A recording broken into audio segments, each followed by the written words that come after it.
Agora vai ouvir uma palavra de Deus, que o Espírito Santo possa revelar mais de Cristo ao seu coração.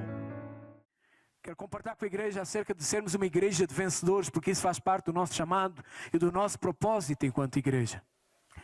E nós precisamos não esquecer que nós estamos debaixo desse favor, debaixo dessa graça, debaixo dessa abundância, dessa aliança nova, desse perdão, dessa indulgência bendita, dessa salvação que está sobre nós todos os dias e que não depende de nós.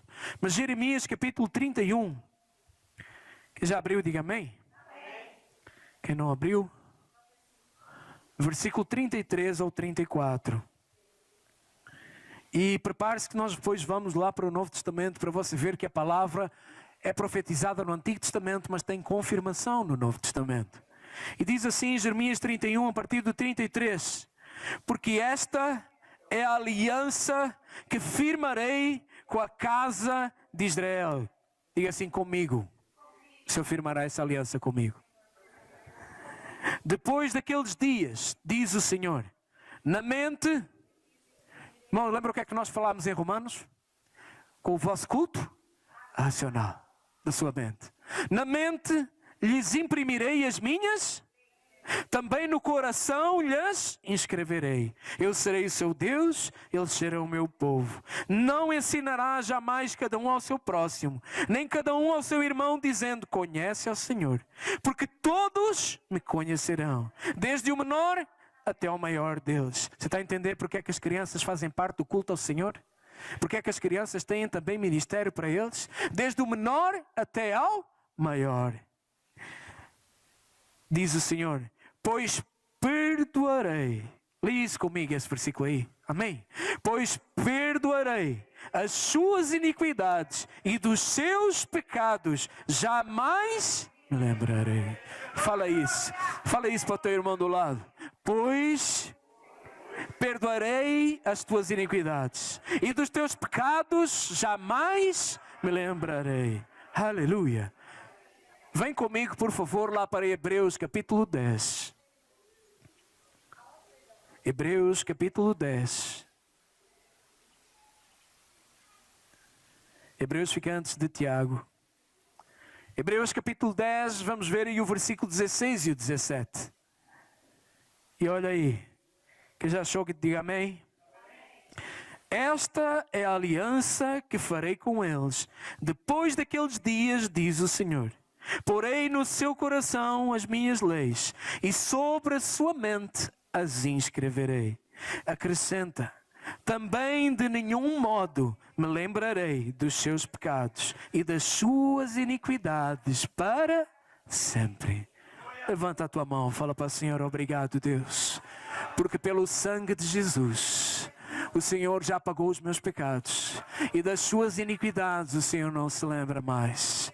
Aleluia, glória a Deus.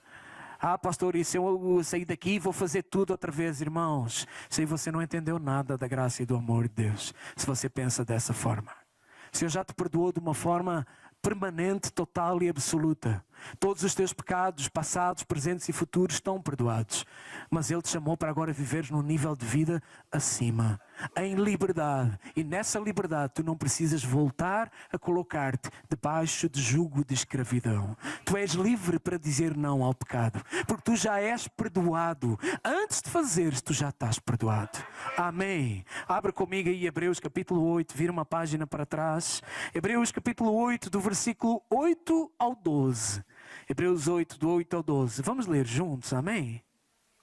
Abra a tua boca e lemos juntos. E de facto, repreendendo-os, diz: eis aí vêm dias, diz o Senhor, e firmarei nova aliança com a casa de Israel e com a casa de Judá, ou seja, com todo o meu povo, com todas as tribos, amém, com Israel e com a casa de Judá.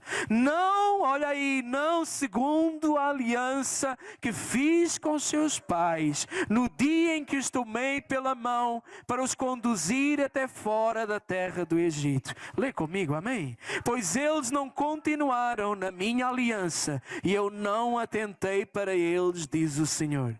Porque presta atenção, esta é a aliança que firmarei com a casa de Israel depois daqueles dias, diz o Senhor. Na sua mente imprimirei as minhas leis, também sobre o seu coração as inscreverei.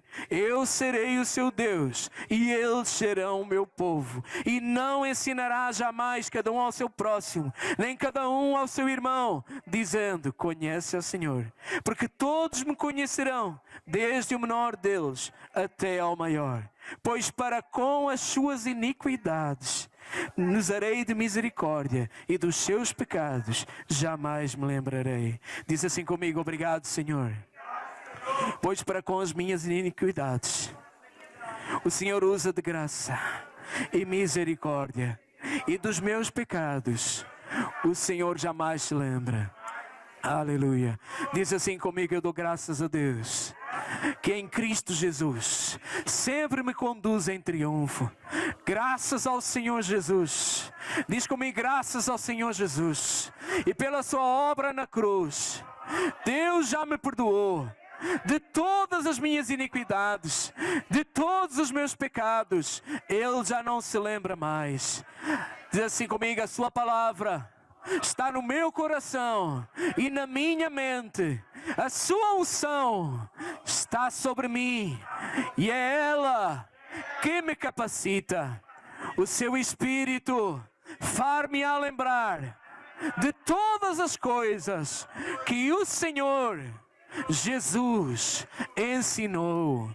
Eu estou debaixo da sua graça e do seu favor. Eu desfruto da sua bondade e do seu amor. Eu sou justificado, perdoado, inocentado pela fé no sangue e na obra de Cristo Jesus na cruz do Calvário. Eu estou debaixo do sangue da nova aliança, cumprida completamente por Cristo Jesus, o meu Senhor e Salvador. Diz comigo: eu creio no seu amor e no seu favor. Eu sou livre, eu sou livre, eu sou amado, eu sou amado, eu sou sarado, eu sou sarado, eu sou perdoado, eu sou um com Deus em Cristo Jesus. Aleluia, glória a Deus. Amém, meus irmãos. Fala para o Senhor: Senhor, eu tomo posse dessa confissão, a confissão da nova aliança, em nome do Senhor Jesus. Pega o teu boletim, vira aí na página de trás, última página, a página de trás, e olha o que está aí. Confissão da nova, é tudo isso que está aí. Coloquei aí para os irmãos confessarem isso e declararem isso nas suas casas. Confessar isso de manhã ao acordar. Confessar e declarar isso na sua célula. Levar os irmãos da sua célula a confessar e a declarar isso em nome do Senhor Jesus. Amém. Glória a Deus. Agora vamos orar mais uma vez. Apresenta-te ao Senhor como espírito, alma e corpo, como sacrifício vivo. O teu culto racional. Fala para Ele: Senhor, fala comigo. Ministra o meu coração. Senhor, alinha o meu coração ao teu. Senhor, dá-me sensibilidade espiritual para perceber a tua voz. Em nome do Senhor Jesus. Aleluia. Aleluia. Glória a Deus. Glória a Deus. Irmãos, abra a sua Bíblia comigo, por favor. Pode sentar. Gênesis capítulo 1. Eu quero ler alguns versículos com os irmãos, de forma a entrarmos nessa palavra que está aí no teu boletim, que é sermos uma igreja de vencedores. Deus tem nos chamado para algo específico, irmãos. E eu quero tentar, no mais curto espaço de tempo, completar toda essa palavra e ver cada um desses tópicos com os irmãos, porque isso é importante para a minha vida e para a tua vida, em Cristo Jesus. Amém? E olha aí então, eu quero começar por te falar acerca do propósito eterno de Deus e daquilo que o Senhor fez para nós e o plano dele desde o início. E Gênesis capítulo 1, que já abriu, diga amém. Do versículo 9 até ao 19, vamos ler juntos, amém? Eu quero, por favor, que você preste especial atenção em cada palavra que nós vamos ler. Porque sabe, às vezes nós lemos a Bíblia, nós temos um plano de leitura. E às vezes nós lemos a Bíblia e não nos apercebemos de certas coisas que estão lá. E quando ouvimos uma pregação de alguém que fala sobre aquele texto, você fica, mas meu Deus, como é que eu nunca reparei nisso? Já aconteceu isso com alguém? Pois é, então eu quero te convidar para ler com olhos de ler e ouvir com ouvidos de ouvir. Amém? Então, a partir do versículo 9, o Senhor diz assim: disse também Deus: ajuntem-se as águas debaixo dos céus num só lugar, e apareça a porção seca. E assim se fez. Irmãos, quem já ouviu falar que tem um nome, não me estou a lembrar do nome. É continente. Uma porção de terra chamada Pangeia, que há estudos científicos sobre isso. Já alguém ouviu falar sobre isso? Pangeia. É uma porção de terra que, de acordo com os cientistas, é a partir dessa porção de terra que se criou e se dividiu e veio a dar origem aos continentes que existem hoje, mas que eram todos um só. Isso não é teoria louca, porque está aqui escrito na palavra de Deus. O Senhor disse aqui assim, então: ajuntem-se as águas debaixo dos céus num só lugar, e apareça a porção seca. E assim se fez. A porção seca chamou Deus terra, e ao ajuntamento das águas, mares. E viu Deus que isso era bom. E disse: produz a terra relva, ervas que deem semente, e árvores frutíferas que deem fruto segundo a sua espécie, cuja semente esteja nele sobre a terra. E assim se fez.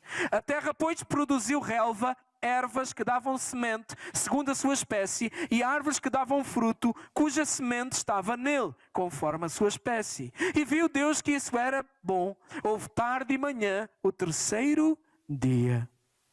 Disse também Deus: haja luzeiros no firmamento dos céus, para fazerem separação entre o dia e a noite, e sejam eles para sinais, para estações, para dias e anos, e sejam para luzeiros no firmamento dos céus, para alumiar a terra. E assim se fez. Fez Deus os dois grandes luzeiros, o maior para governar o dia e o menor para governar a noite, e fez também as estrelas, e os colocou no firmamento dos céus, para alumiarem a terra, para governarem o dia e a noite, e fazerem separação entre a luz e as trevas. E viu Deus que isso era bom. Houve tarde e manhã, o quarto dia. Irmãos, Deus, quando criou as coisas, quando criou a mim e a ti, Ele não criou à toa. Repara que tudo aquilo que nós tivemos a ler aqui nesta passagem, Deus criou com um propósito. Deus criou com um objetivo. Não sei se você percebeu, mas nós estivemos ali a ler e Deus diz que Ele criou o sol e a lua para alguma coisa. Deus, quando criou a mim e a ti, Ele criou também para alguma coisa.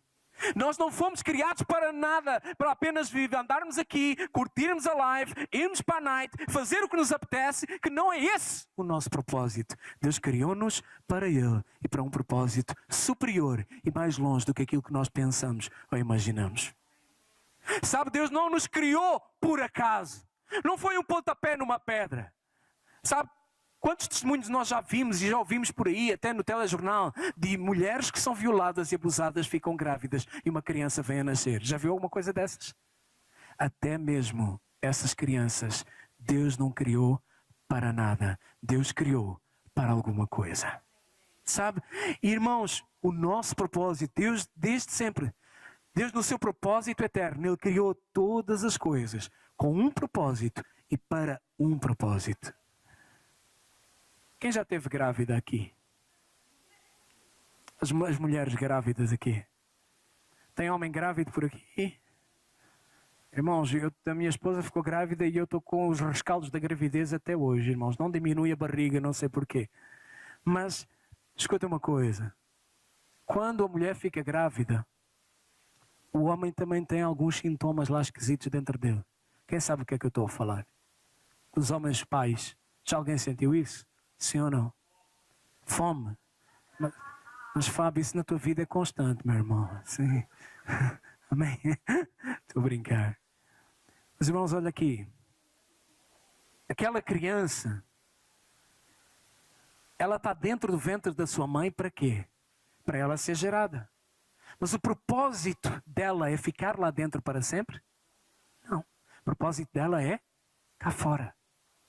É vir a nascer e vir a cumprir um chamado e um propósito que Deus tem para ela.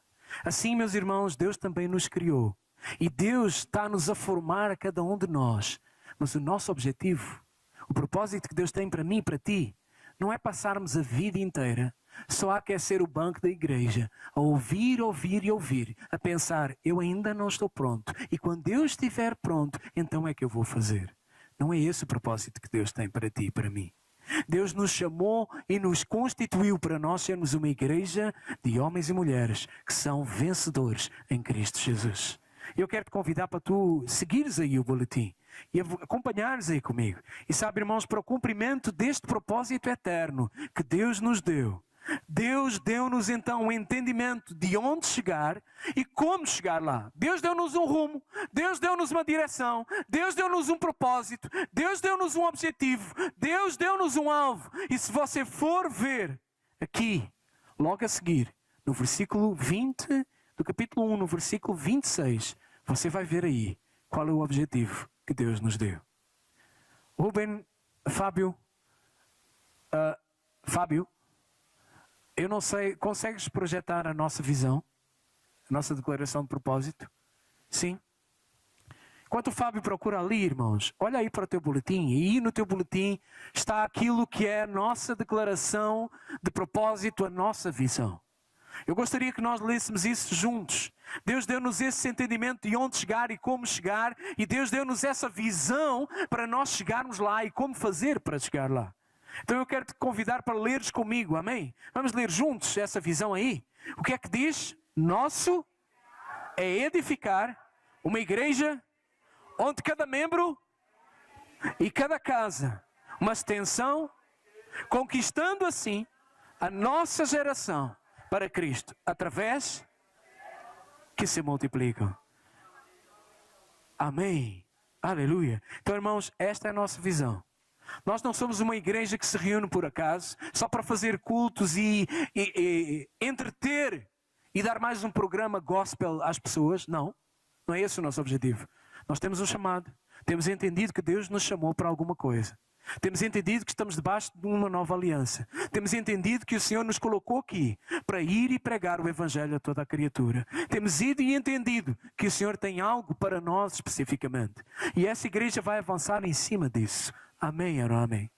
Sabe, se você sente no teu coração, se Deus tem tocado para você se alinhar conosco e avançar nesse rumo, então, meu irmão, eu quero te dizer, essa é a hora de você se levantar em nome do Senhor Jesus e dizer, Senhor, conta comigo, porque eu quero fazer parte dessa geração, eu quero fazer parte desse povo que vai ganhar e vai marcar esta geração para Jesus. Amém?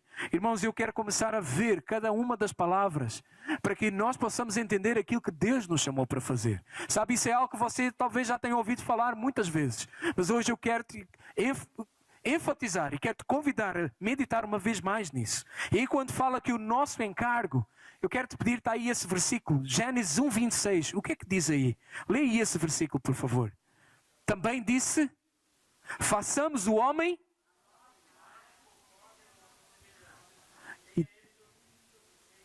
sobre as aves, sobre os animais,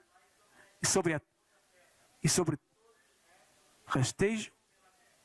Irmãos, olha aí, algumas coisas importantes. Viu aí que está sublinhado e a negrito nossa imagem, nossa semelhança? Por que é nosso, irmãos? Nosso fala de algo que é mais do que uma pessoa. Deus, o próprio Deus usa essa palavra. Então, irmãos, quando nós dizemos nosso, nós não estamos a falar de alguma coisa que é apenas do pastor, mas é uma convicção que é de vários irmãos nessa igreja. Repara aí que o termo nosso, ele não é singular, mas ele é plural. E sabe, irmãos, fala de mais do que uma pessoa, fala de mais do que apenas um indivíduo, fala de pessoas que estão juntas para trabalharem por algo específico, fala de pessoas que estão juntas para realizarem um projeto, alcançarem um objetivo, pessoas que estão juntas para trabalharem numa direção, que têm um rumo definido, que têm um plano, têm um propósito já definido, que estão juntas e somam naquilo a que se propuseram, que são uma equipa, que são um. Sabe? se você quer saber de alguém que está junto com você ou não, até mesmo do mesmo clube, é quando as pessoas dizem assim: vocês fazem assim. Quando a pessoa usa vocês, ou se refere: mas vocês lá na igreja fazem assim. Pode saber, quando você ouvir isso da boca de alguém, vocês, é sinal de que alguém está a se colocar de fora. Porque vocês, ou vocês são vocês e eu sou eu. Ou eu não faço parte, ou eu não me vejo como parte de vocês. Das duas, uma. Então, irmãos, para você saber essa questão de nosso fala de equipa, nosso fala de junto, nosso fala de congregação, nosso fala de estarmos unidos por causa do mesmo objetivo. Primeiro lugar, para nós avançarmos e conquistarmos esta nação, irmãos, nós estamos a ver a bondade do Senhor a perseguir-nos a cada dia. Esse prédio aí veio até nós por causa apenas da pura bondade de Deus, para cumprir um propósito, para cumprir um chamado, que é isso que está aqui. Temos um encargo, temos uma paixão, temos um chamado, e isso só vai avançar quando houver nosso. Enquanto houver a minha vida, as minhas coisas, o meu pertence, o meu dinheiro, aquilo que eu fiz, o que é meu, não vai haver nosso, não vai haver avançar, não vai haver o mesmo rumo, a mesma direção. Precisa haver só, irmãos, em nome do Senhor Jesus, precisa haver um povo que se levanta e diz: eu sou do Senhor. Haver um povo que se levanta e diz: somos nós. Eu estou junto, pastor, vamos nisso. Há um chamado, há uma equipa. E o Senhor nessa manhã pergunta: com quem é que eu posso contar? Onde é que estão os soldados? Não levanta a mão, mas responde no teu coração. Amém? A outra palavra é encargo. Nosso encargo. Irmãos, a nossa visão é um encargo no nosso coração. E há uma diferença muito grande entre cargo e encargo. Cargo é a posição que as pessoas ocupam e assumem dentro de uma organização, dentro de uma empresa. Você trabalha numa empresa ou tem uma empresa e lá dentro você tem um cargo. Talvez você seja o chefe, você seja o responsável, mas encargo é totalmente diferente do que é cargo. Encargo é uma paixão. Encargo é um desejo profundo no coração, compartilhado apenas por aqueles que fazem parte de um mesmo organismo. E igreja não é organização. Igreja tem organização, mas igreja não é organização. Porque uma organização é algo estanque, é algo apertado, é algo que não mexe a estrutura, que não se adapta, é algo frio, é algo rígido, é algo impessoal. Organismo é eu e tu. O organismo é algo vivo, é algo que se move, é algo que é influenciado pelo Espírito, é algo que tem vida própria e é o Espírito Santo quem dirige e diz como as coisas são para fazer. Amém ou não amém? Os irmãos estão comigo nessa noite? Amém? Glória a Deus. Então, irmãos, enquanto cargo diz respeito a posições que geram status, diz respeito a pessoas que precisam estar sempre a serem supervisionadas, isso é cargo. Se está sempre alguém atrás de ti: olha, não esquece, olha, faz isto, olha, faz aquilo. Isso é encargo. Elas não têm motivação para criar nada e só fazem aquilo que lhes mandam fazer. Irmãos, dentro da videira há dois tipos de líderes, presta atenção nisso. Dentro da igreja videira há dois tipos de líderes que nós não queremos. É aqueles que não fazem aquilo que lhes pedem e é aqueles que só fazem aquilo que lhes pedem. Os primeiros não têm aliança, não têm nosso, não têm coração. Os segundos, eles só fazem o que lhes pedem. Eles não têm criatividade, não vão além, não têm encargo, não têm paixão, não têm zelo por aquilo. E sabe, quem tem encargo está disposto a dar a própria vida pelo objetivo proposto. Irmãos, o melhor exemplo que eu gosto de encargo são os pais. É os pais e as mães. Oh, glória a Deus. Essa coisa fofa, linda que passou agora aqui a correr, está nem aí para ninguém. Olá, meu amor. Olá, sua fofa. Mas tem mais algumas, olha, está uma ali atrás, sentada no colo da mãe. Está aí para ninguém. Escuta uma coisa, quando algum deles... Não preocupa não, fica à vontade. Irmãos, quando algum deles tem algum problema, acontece alguma coisa, quem é que se levanta durante a noite para ir lá? Quem é? Normalmente é a mãe, não é, irmãos? Irmãos, é as mães, irmãos. Homens, é as mães. É as mães, homens. Tem um pastor amigo meu que teve uma revelação profunda num desses dias. Ele estava a dormir, o filhote lá acordou, despertou a mãe e o pai falou: mãe! E a esposa: amor, ele está a chamar. E aí ele, cheio do Espírito Santo, a dormir, ele falou assim: amor, ele está a chamar é pela mãe. Vai lá, é a mãe, não é o pai. Mas olha aqui, por que é que eu estou a falar disso? Porque, irmãos, pais e mães, eles fazem quando querem e quando não querem. Eles fazem quando têm vontade e quando não têm vontade. Eles fazem porque eles amam. Eles dão a vida, gastam-se, investem porque eles amam. Sabe, encargo é paixão.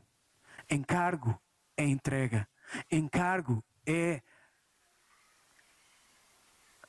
Você conhece essa palavra? Altruísmo. Abnegação. Sabe o que é abnegação? É você abrir mão de você próprio. É abrir mão da tua vontade. É abrir mão do teu conforto. É abrir mão do teu desejo por causa de um objetivo maior. Quantos de nós estamos dispostos a isso? Quando nós vivemos numa sociedade egocêntrica, manipuladora, uma sociedade que só pensa no seu umbigo, em primeiro lugar. Primeiro tu, os outros que se virem, que se lasquem para lá. Quero lá saber disso, quero lá saber do que é. Mas olha, irmãos, encargo é alguém que não se poupa. É alguém que não espera pelo outro. Não espera por ninguém para ir e fazer aquilo que tem que ser feito. É preciso liderar uma célula? Pastor, conta comigo. É preciso abrir uma casa, ser anfitrião para receber uma célula? Pastor, conta comigo. É preciso ajudar a consolidar alguém, ser um anjo da guarda? Pastor, conta comigo, eis-me aqui. Sabe, nós temos esse tipo de chamado enquanto igreja. Deus chamou-nos para isso. Ele não arranja desculpas para fazer aquilo que precisa ser feito. Ele não diz, amor, ele está-te a chamar é a mãe. Não, ele levanta e vai lá cuidar. Porque ele tem uma paixão, ele tem um encargo, ele tem uma responsabilidade por aquele filho.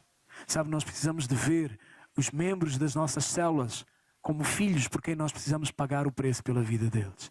A outra palavra que nós temos aí é edificar, irmãos. E edificar fala de construção, fala de processos. Edificar fala de desenvolvimento, fala de aperfeiçoamento. Edificar fala-nos de nós estabelecermos vínculos entre as partes envolvidas. Fala de nós aperfeiçoarmos as ligações e as juntas que nos conectam uns aos outros. E essa forma de aperfeiçoar juntas e ligaduras que nos conectam uns aos outros é através da comunhão, do estar juntos. Semana passada eu pedi aos irmãos, esteja junto, sai com os irmãos da tua célula, vai conversar, liga uns para os outros, combina de tomar café, vai sair junto, vai conversar, conversa. A Bíblia fala para se encherem do Espírito falando. Entre vós com salmos, com hinos, com cânticos espirituais. Vai estar junto, combina com o teu irmão, hoje no final do culto, pega 2, 3 e vai comer ali um picolé, aqui não tem, vai estar junto, vai comer qualquer coisa, vai beber um copo d'água, tomar um café, vai estar junto, vai conversar, vai estar junto, criar ligações, criar vínculos uns com os outros. Isso é algo do céu, meus irmãos. Isso é algo de Deus para nós. Edificar fala-nos então de nós nos envolvermos, aperfeiçoarmos as ligações e juntas que nos ligam uns aos outros. Mas edificar, meus irmãos, fala também de nós desenvolvermos o potencial que Deus deu a cada irmão. E olha aí em Filipenses capítulo 1, versículo 6, a palavra de Deus diz assim, você pode ler comigo? Amém? Como é que é? Estou de que aquele há de completá-la. Irmãos, o que é edificar? Um de cada vez, por favor. O que é edificar? Construir, desenvolver, aperfeiçoar, trabalhar. Olha aí para a pessoa que está do teu lado, para o teu irmão, e fala para ele, olha, aquele que começou a boa obra em ti é poderoso para completá-la até ao dia de Cristo. Amém. Pergunta para ele assim, e aí, como é que achas? Em que nível é que eu estou da construção? Amém, já chega, não responde, por favor. Aleluia. Glória a Deus. Mas todos nós, irmãos, essa edificação é feita através de vínculos, através de ligaduras espirituais. Mas sabe o que é que mais marcou? Olha aqui. Sabe o que é que mais marcou a igreja do primeiro século? Que fez a diferença em Jerusalém e depois se expandiu por todo o lugar? Era a qualidade de vida que eles viviam. A vida de uns aos outros. A vida de uns pelos outros. Eles não ficavam... Essa coisa de clericalismo só começou a existir no terceiro século depois da igreja cristã. Essa coisa de clérigo e leigos. Sabe o que é clérigo e leigos? É os que sabem, os que estudam, os que têm título e carimbo e aqueles que não entendem nada. Só seguem. Isso aconteceu a partir do terceiro século. Se você for estudar a história da igreja cristã, você vai ver isso. Mas no primeiro e segundo século, a igreja, os irmãos, todos, eles viviam essa vida de uns pelos outros. A igreja não era num prédio, a igreja era nas casas. E quando queriam levar algum irmão à igreja, levavam o irmão aos irmãos que se reuniam naquela casa. Era assim que era a igreja. Enquanto Videira, nós queremos voltar a esse modelo de igreja. Onde não há um clérigo que fala aqui na frente, os outros sentam e falam amém, é assim mesmo, levantam e vão embora e fica por isso mesmo. Não é esse o nosso chamado. É edificar uma igreja de vencedores. Homens e mulheres chamados por Deus. Quem quer fazer parte desse chamado? Dessa igreja? Amém? Deus não te chamou para aquecer banco. Deus te chamou para ser um operoso praticante da palavra de Deus. Amém? Deus te chamou para isso. Deus chamou-nos para isso. Aleluia. Glória a Deus. O outro ponto, irmãos, nosso encargo é edificar uma igreja de... Então olha aí. Irmãos, o que é ser uma igreja de vencedores? É ser uma igreja que cumpre o propósito de Deus. Qual é o propósito de Deus? Irmãos, o que é que Deus falou lá? Deus cria o sol para iluminar o dia. Deus cria a lua para iluminar a noite. E Deus cria todas as coisas com um objetivo, com um propósito. E depois Deus vem e cria o homem. Gênesis 1:26. O que é que diz aí, irmãos? Está aí na tua Bíblia. Se você vir aí o nosso primeiro ponto, está aí a falar. Também disse Deus: façamos o homem à nossa imagem, conforme a nossa semelhança. Tenha ele domínio. Não é isso que diz aí na tua Bíblia? Amém? Deus criou o homem para quê? Para dominar. E logo de seguida ele vem e diz: cresce e multiplica-te. Esse é o chamado, esse é o propósito de Deus para nós. Então, irmãos, uma igreja de vencedores é ser uma igreja que cumpre esse propósito de Deus. Qual é esse propósito de Deus? Como nós já falámos, é ter um grupo de pessoas, uma família, uma grande comunidade, à sua imagem e à sua semelhança. Deus deseja encher o homem de si mesmo, da sua vida, a fim de que o homem o expresse. Irmãos, você sabe qual deveria ser a nossa função principal todos os dias? O nosso objetivo principal todos os dias? Sermos cheios do Espírito Santo. Porque é o Espírito em nós que manifesta o Cristo que está dentro de nós. E o que as pessoas precisam de ver hoje não é mais regras, mais religião. Elas precisam de ver o Cristo vivo, operante, ativo na nossa vida, na minha vida e na tua vida. E é através desse Espírito vivo, do Cristo operante, que transforma a nossa vida, o nosso casamento, a nossa forma de fazer negócios, o nosso relacionamento com o nosso próximo, com o patrão, que muda o nosso ser, a nossa identidade de dentro para fora. É através desse Espírito que as pessoas vão ver a diferença e vão ver que aquela pessoa é diferente. Aquele funcionário é diferente. Irmãos, eu alegro-me de saber que em alguns lugares, algumas empresas, ao conversar com os irmãos, os patrões, alguns ficam, não, o pessoal lá da tua igreja é diferente, pode trazer para cá, venha para cá. Sabe, isso é algo maravilhoso, porque isso é as pessoas a reconhecerem que há uma diferença naquela vida. Enquanto, sabe, irmãos, nós fomos chamados como igreja para nós edificarmos esse tipo de igreja. Precisamos de ser cheios disso. Olha, essa igreja de vencedores, irmãos, O homem foi criado então como um vaso para conter Deus. O homem foi criado, sabe uma luva? Está aí essa ilustração aí mais à frente. Deus criou um homem à semelhança de uma luva para conter Deus. Assim como a luva é criada à imagem da mão e é criada para conter a mão, mas a luva por si própria, ela não tem expressão, ela precisa da mão para ter expressão. Assim também nós fomos criados por Deus, como uma luva. Nós fomos criados para conter Deus, a mão de Deus. E a nossa realidade só se manifesta quando Deus está dentro de nós. Quando Deus habita dentro de nós. Por isso que eu te falei que, irmãos, olha, o que nós mais precisamos é ser cheios do Espírito Santo. Sabe, irmãos, quando o homem recebe a pessoa de Deus como vida dentro de si, o homem torna-se instrumento nas mãos de Deus. E continuando aí no boletim, para que o homem fosse usado como instrumento, Deus deu-lhe uma ordem. Que ordem foi essa? Para o homem ser usado como instrumento? Sede, multiplicai-vos, enchei, sujeitai-a, dominai sobre os peixes do mar, sobre as aves do céu, sobre todo o animal que rasteja na terra. Então, olha aí, irmãos, na velha criação, esta foi a primeira ordem que Deus deu ao homem, crescer e multiplicar-se. Só que hoje, como novas criaturas em Cristo Jesus, nós recebemos a mesma ordem de crescer e multiplicar. Olha o que está escrito lá em Mateus. Ide, portanto, fazei discípulos de todas as nações, batizando-os em nome do Pai, do Filho e do Espírito Santo, ensinando-os a guardar todas as coisas que vos tenho ordenado. Eis que eu estou convosco todos os dias, até a consumação do século. Olhem Marcos agora. E disse-lhes, ide por todo o mundo, pregai o Evangelho a toda a criatura. Quem crer e for batizado será. Então qual é a diferença na velha criação para a nova criação, irmãos?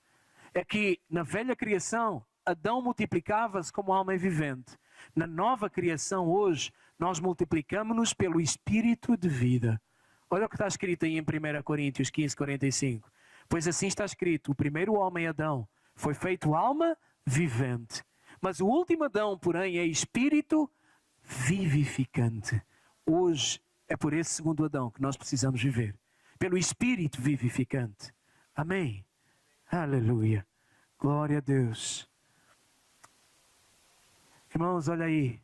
Uma igreja de vencedores, então, é aquela que cumpre o propósito original de Deus. Qual é esse propósito? Crescimento e multiplicação. Não há como nós cumprirmos o propósito de Deus, irmãos. Não tem como.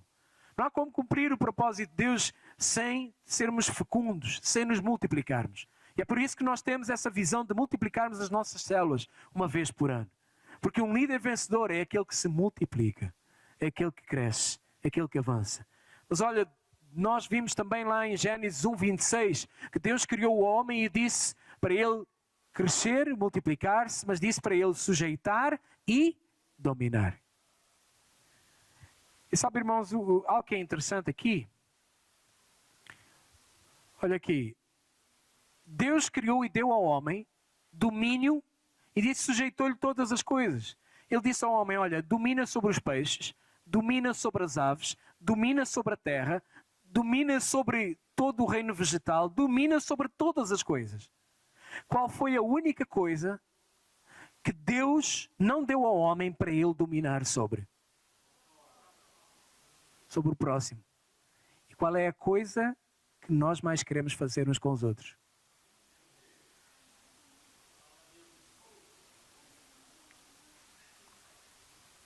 Você entendeu? Ah, pastor, mas o que você está a fazer aí é dominar sobre nós. Calma, meu irmão. Eu estou a pregar a palavra de Deus para ti. Estou-te a influenciar. A decisão de fazer ou não é tua. Você está a me entender ou não? Amém ou não amém? Sabe, irmãos, Deus disse ao homem então para dominar. E eu gostaria que você guardasse essas duas palavras que nós lemos. Imagem e domínio. Sabe porquê? Porque quando nós temos a imagem, nós exercemos o domínio. E, irmãos, é algo tão interessante. Este é um exemplo corriqueiro e que toda a gente já sabe. Como é que você identifica um polícia na rua? O que é a imagem? Aquela farda representa o quê? Você olha para aquela farda e você vê, aquele homem é um polícia. E quando ele está à paisana, você sabe se ele é polícia? Logo, a farda dele, a vestimenta dele, a imagem dele, diz que ele é uma autoridade. Quando esse polícia vai ali para o meio do trânsito e diz assim, oh, para aí, o que é que você faz? Experimenta não parar para ver o que é que te acontece. Experimenta. Irmãos, porque ele tem imagem de autoridade, ele pode exercer domínio, ele pode exercer poder. Qual é o poder dele? Uma arma, um cacetete, uma caneta para passar multas e te mandar para a prisão. Esse é o poder dele. Irmãos, qual é o nosso poder? De onde vem o nosso poder? Olha aqui. Eu vou te dizer de onde vem.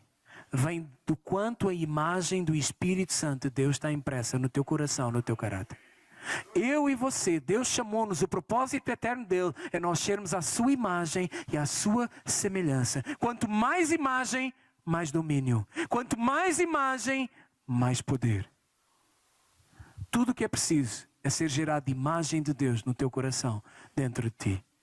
Sabe, irmãos, o inimigo ele vai se levantar algumas vezes. Agora nós fomos chamados para sujeitar e para exercer domínio. E quando nós sujeitamos e exercemos domínio, nós dizemos que estamos a cumprir a visão de que cada crente é um ministro.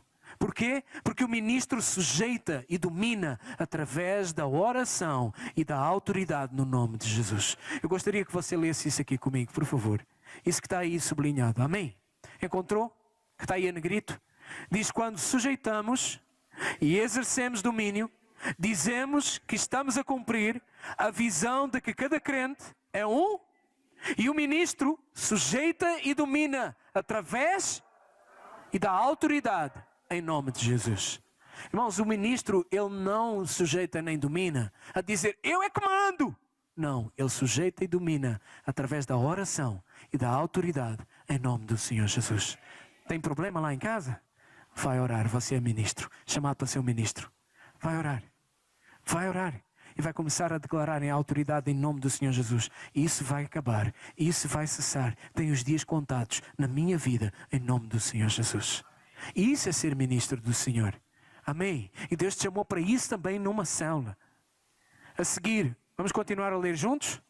Assim, uma igreja de vencedores é aquela que cresce e se multiplica, mas que também, porque possui.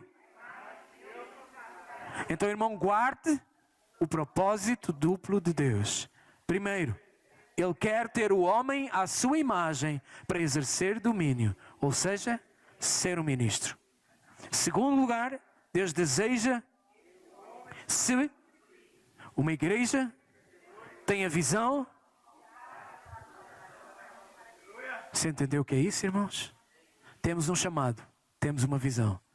Sermos uma família e uma igreja de ministros à imagem e semelhança, que têm imagem e têm domínio. Está a me entender ou não? Mas também há um chamado, crescer e multiplicar. Irmãos, em cada um de nós, se queremos ter esse entendimento que estamos em linha com a vontade de Deus, e hoje nós estamos debaixo de uma nova aliança, na qual o Senhor nos capacita e já fez todas as coisas. Sabe, eu quis confessar contigo primeiro acerca da nova aliança, porque pode parecer que isto é muito pesado, mas não é, porque todas as coisas já foram consumadas em Cristo Jesus, na cruz do Calvário. Hoje nós entramos e dizemos, Senhor, eu posso ser um ministro, eu posso exercer domínio, eu posso exercer imagem, eu posso ter imagem, porque o Senhor já fez todas as coisas. O Senhor já pagou todo o preço. O seu favor está sobre mim, a sua graça é quem me capacita para realizar qualquer coisa. Agora, irmãos, nós não fomos apenas salvos, nós fomos chamados para ser vencedores. E olha aí, essa última parte, eu quero estar a ler contigo e a ver, porque isso é extremamente importante para nós. Sabe, o entendimento comum que há no meio evangélico é de que todos os cristãos já são vencedores. E de facto, isso é parcialmente verdadeiro. Mas repara, é parcialmente verdadeiro. Porquê, irmãos? Olha o que diz lá Romanos 8:37.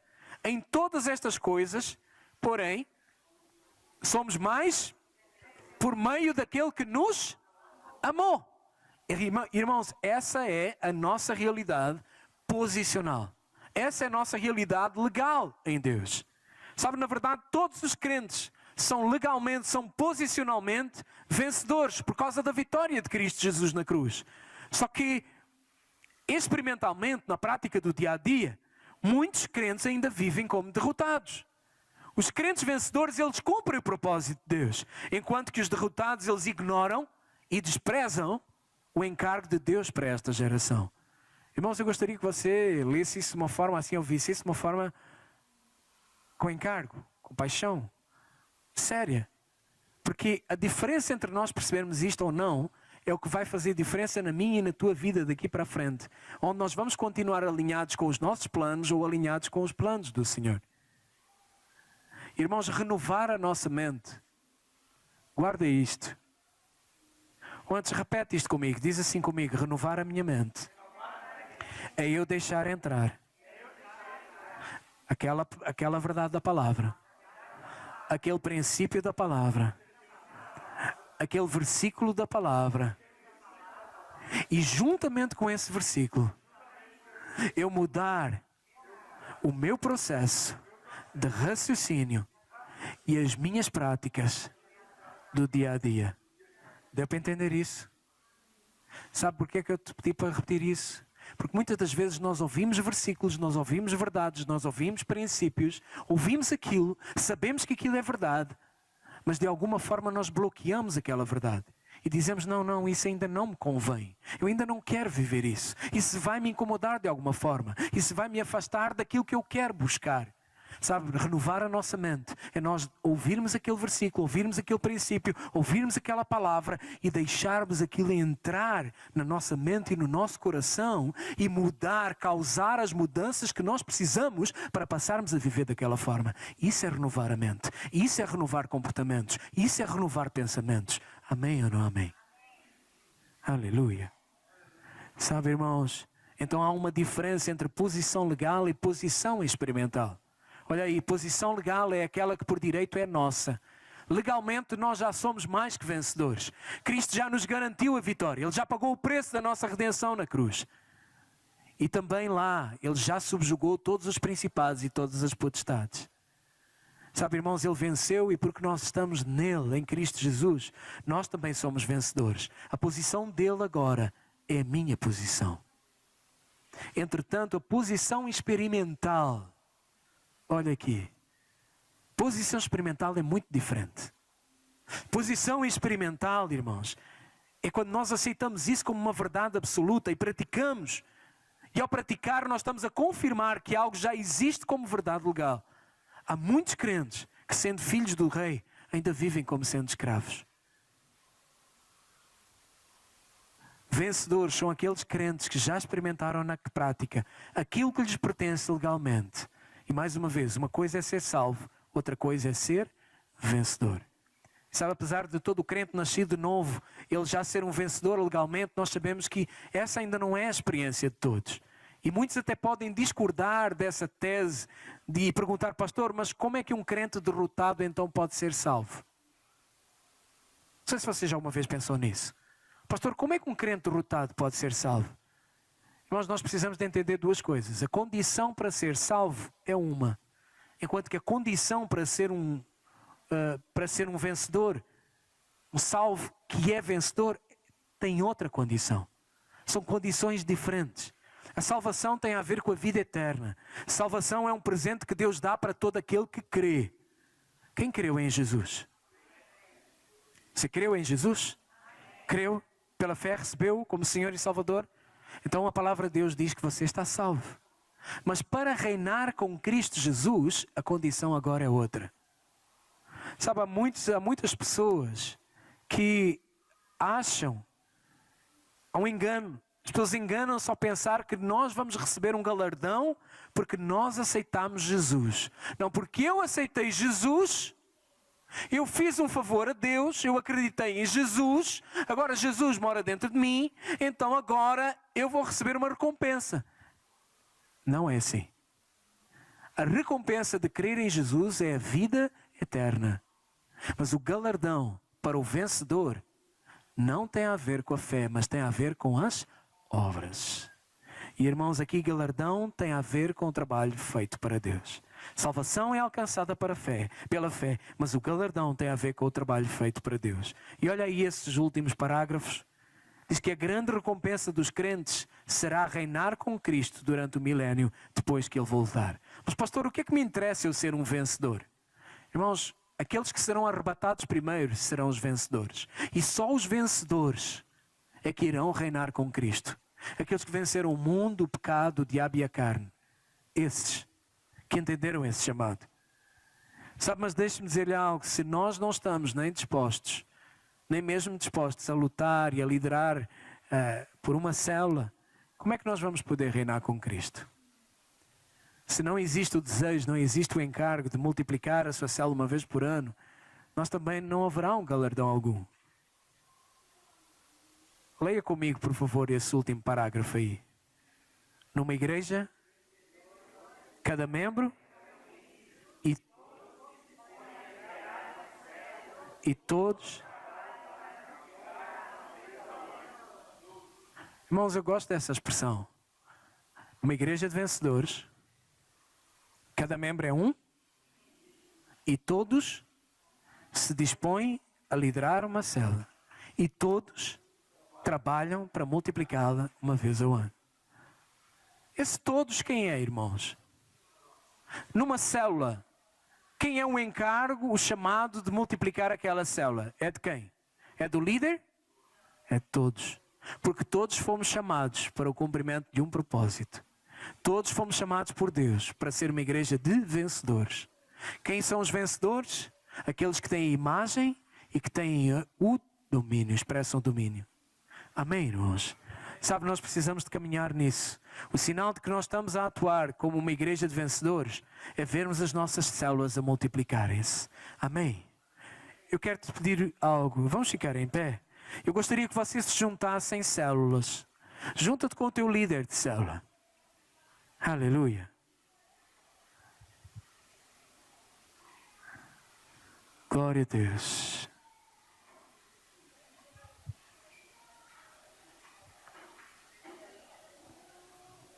Aleluia. Quero te pedir, junte-se à sua célula. Junta-te com o teu irmão. Aleluia. Aleluia. Glória a Deus. Marlon errou aqui. Junte-se com a sua célula. Marlon.